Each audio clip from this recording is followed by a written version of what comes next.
Hello everyone, welcome to Basic and Speaking English Daily Vlogs Day 3. TH એટલે થ કે the. નિયમ number 1.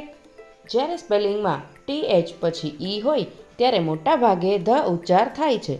Four example, another, brother, father, mother, the, them, these, then, there, they.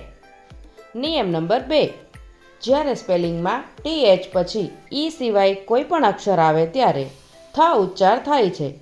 For example, think, bath, thunder, thin, earth, both, growth, maths, myth, thin, thrown. અંગ્રેજીમાં અપવાદરૂપ શબ્દોને આ નિયમ સાથે કોઈ લેવા દેવા નથી હો.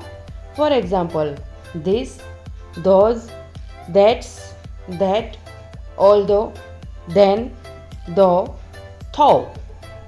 આજના વ્લોગમાં બસ આટલું જ. કાલે ફરી મળીશું નવા શબ્દો સાથે. ત્યાં સુધી પ્રેક્ટિસ કરતા રહો. લાઇક, શેર, ફોલો અને યુટ્યુબ ચેનલ પર સબસ્ક્રાઈબ કરવાનું ના ભૂલશો. Thank you.